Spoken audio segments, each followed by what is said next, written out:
সমাজে মানুষ কি বলবে না বলবে সব গণার টাইম নেই। আমার কবরে আমাকে যেতে হবে।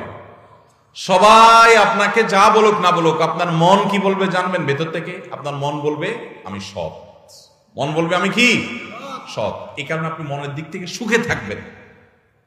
আমি এরকম বহু সরকারি কর্মকর্তাও দেখেছি যে কোন রকম অনেক বড় সচিব ছিলেন, কিন্তু কোন রকম একতলা বাড়ি করে ঢাকা শহরের জীবন যাপন করে দিছে, বেশি কিছু করতে পারে নাই, কিন্তু খুব হাসি খুশি। কারণ সে জানে সে মানুষটা সৎ, ভেতর থেকে তার শান্তির শুধুমাত্র আপনার শান্তির বার্তা সে ভেতর থেকে পায়। অতএব হালাল উপার্জন করা এবং হারাম ছাড়ার জন্য সংকল্প করা দরকার। আজকে বাংলাদেশের সবচেয়ে বড় সমস্যাগুলোর একটা হলো দুর্নীতি।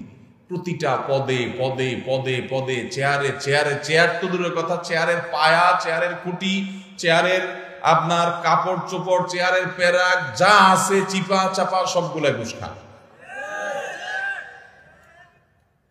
একটা টিকিট কিনতে যাবেন ট্রেনের, নাই, কালোবাজারি হয়ে গেছে। ঠিক না ভাই? ঠিক। চতুর্পাশে। অথচ আমরা আবার বলি দেশে বেশিরভাগ সংখ্যাগরিষ্ঠ মুসলমানদের দেশ।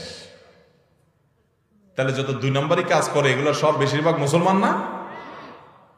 কারণ বেশিরভাগ মানুষই তো মুসলমান, নামে মুসলমান। এই নামে মুসলমানের জন্য আল্লাহ জান্নাত তৈরি। অতএব হারাম ছাড়বো তো ইনশাআল্লাহ। যারা সুদের কারবার করেন এলাকার, আল্লাহর জন্য এটাকে তালাক দিবেন, ছেড়ে দিবেন, ঠিক আছে তো ইনশাআল্লাহ। এবং হালালে চলে আসবেন। কার জন্য করবেন? যাদের জন্য করছেন হারাম কামাই, এরা কেউ কিন্তু দায়িত্ব নিবে। আল্লাহ তাআলা আমাদের সবাইকে হক হালালে চলার তৌফিক দান করুন।